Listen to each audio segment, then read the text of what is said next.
안녕하세요. 여러분들의 암선생 종양내과 전문의 곽지성 원장입니다. 이런 흔적이 있는 환자분들 보신 적 있으시죠? 이건 암 환자분들께 정말 중요한 치료 과정 중 하나입니다. 이 과정의 이름은 바로 케모포트 시술인데요. 케모포트가 무엇인지 아마 시술 받으신 분들이라면 다 아시겠지만 정확하게 어떤 시술인지 시술을 앞두고 계신 분들을 위해 먼저 설명드리겠습니다. 간략하게 설명을 드리면은 케모포트는 우리의 중심 정맥관, 굵은 혈관에다가 주사약을 넣을 수 있는 수액 라인을 확보하는 목적으로 시술을 하게 됩니다. 보통 케모포트를 시술하는 부위는 목 안쪽에 있는 굵은 혈관이 있는데요. 동맥과 정맥이 있는데 보통 주사를 투여하는 거는 동맥에다가 잘 하지는 않습니다. 물론 특수 약물 같은 경우 동맥에다가 주사하는 경우도 있지만 대부분의 경우에 항암제를 포함해서 정맥을 통해 주입을 하게 되고 보통 병원에서 받고 있는 수액들도 다 이제 정맥으로 이제 투입을 하게 되는데요. 그럼에 있어서 굵은 혈관이 되는 목 쪽 안에 있는 굉장히 굵은 정맥이 있습니다. 그 정맥을 통해서 케모포트 시술을 하게 되고 또는 팔에서 이렇게 이어져서 가슴 쪽으로 들어오게 되는 정맥이 있는데 그 정맥을 통해서도 시술을 하곤 합니다. 가장 많이 시술을 하는 부위는 상완 정맥이라는 우리 팔 쪽을 통해서 가슴 쪽으로 흘러 들어가는 정맥을 통해서 시술을 하고 거기가 좀 여의치가 않을 때는 우리 목 쪽에 있는 굵은 정맥을 통해서 케모포트 시술을 하게 됩니다. 케모포트는 우리가 이식이라고 하는데요. 피부를 약간 가른 다음에 그 안쪽에다가 주입구처럼 생긴 작은 플라스틱 또는 실리콘 소재로 이제 이루어진 2cm 정도 되는 기구를 피부 안쪽에다가 피하층에다가 이제 집어넣게 되는데 처음에는 당연히 생살을 조금 째고 이제 넣는 거기 때문에 시술 직후에는 통증이 좀 있을 수 있지만 어느 정도 자리를 잡고 한 일주일 정도 지나면 실밥 제거하게 되면 불편함은 줄어들고 편안함만 남게 되는 그런 시술입니다. 이 시술을 해야 되는 이유는 크게 한 3가지 정도로 설명드릴 수 있을 것 같은데요. 가장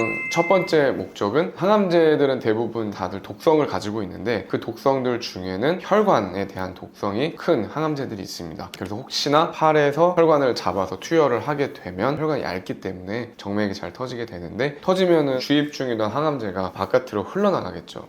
그렇게 되면은 그 혈관을 둘러싸고 있는 우리의 이 조직들이 괴사가 된다거나 크게 손상을 입게 됩니다. 화학적 화상이라든지 이런 부분들이 있을 수 있기 때문에 그런 위험한 항암제들을 투여할 계획인 분들은 투여 전에 미리 케모포트 시술을 시행을 해서 항암 치료를 시작하게 됩니다. 그 다음에 두 번째 이유는 항암제들 중에 좀 장시간 투여를 해야 되는 약들이 있습니다. 아주 느린 속도로 지속적으로 주입을 해야 되는 그런 항암제들이 있는데 예를 들어서 대표적으로 5FU 같은 항암제들인데 이 항암제들을 맞으시는 분들은 한 48시간 정도 이제 약이 천천히 이제 흘러 들어가야 됩니다. 이제 그럴 때 보통 케모포트를 삽입을 해서 항암제를 주입을 하게 됩니다. 세 번째 이유는 혈관이 너무 약하시고 팔에서 주사 혈관을 잡기가 굉장히 좀 어려우신 분들 항암 치료는 보통 2주 간격이나 3주 간격으로 오랫동안 해야 되다 보니까 아무래도 혈관을 계속 잡을 때마다 또 잘 터지고 안 잡히고 그게 이제 또 굉장히 또 큰 스트레스고 하기 때문에 이제 이런 분들에 대해서도 케모포트를 계획해서 시술을 하게 됩니다. 케모포트가 아무래도 살을 찢고 넣는 거잖아요. 그래서 뭐 감염이나 좀 부작용 걱정이 되는데 이거 괜찮은 거예요? 당연히 안 괜찮죠. 시술 초기에는 생살을 절개를 한 다음에 안에다가 무언가를 넣는 거기 때문에 무균적으로 시술을 해야 되고 시술 이후에도 스테이플러나 아니면 수술용 실로 살짝 꼬매게 되는데 그 사이에서 제대로 소독이 안 되거나 관리가 안 된다면 피부 쪽에 염증이 생긴다거나 감염증이 생길 가능성이 굉장히 높죠. 그래서 관리 잘 해주셔야 되고 또 이상 징후가 생기면 항생제를 드셔야 되는 상황도 생길 수 있고 그렇습니다. 그래서 보통 일주일 뒤에 상처 부위를 보고 괜찮으면 실밥이나 스테이플러를 제거를 하고 상처 부위가 덜 아물었다 싶으면 며칠 더 있다가 제거를 하기도 하고 그렇게 합니다.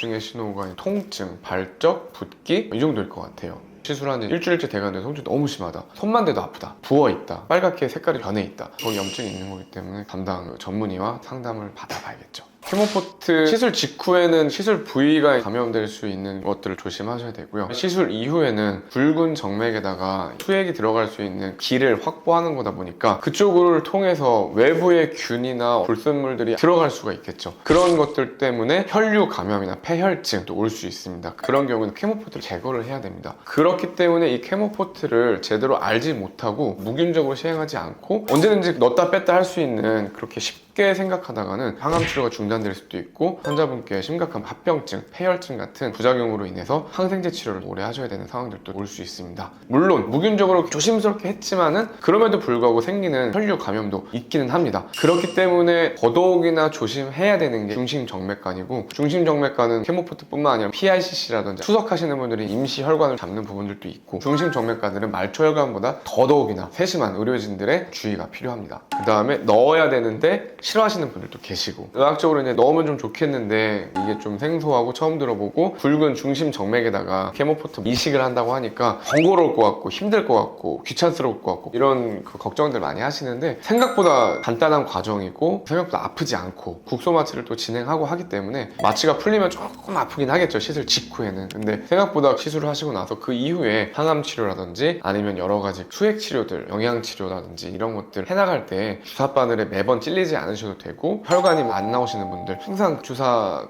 맞으실 때마다 고통이셨을 텐데 거기에서 해방되실 수 있기 때문에 걱정보다는 도움이 많이 되는 시술이다 항상 설명드리고, 통증도 시술 이후에 계속되는 게 아니라 한 일주일 정도 지나면은 시술로 인한 통증도 많이 줄어들기 때문에 편안함만 남는 좋은 시술이라고 생각하시면 되겠습니다. 오늘은 케모포트에 대해서 간단하게 설명드렸습니다. 오늘 내용이 좀 도움이 되셨을까요? 케모포트는 환자분들이 생각하시는 것보다 그렇게 어렵고 무서운 시술이 아닙니다. 부작용 관리와 합병증에 대한 이해도가 높고 일상적으로 관리만 잘 된다면 오히려 항암 치료를 더욱 수월하게 받아나가게 할 수 있는 좋은 시술입니다. 이상 여러분의 암선생 곽지성 원장이었습니다. 감사합니다.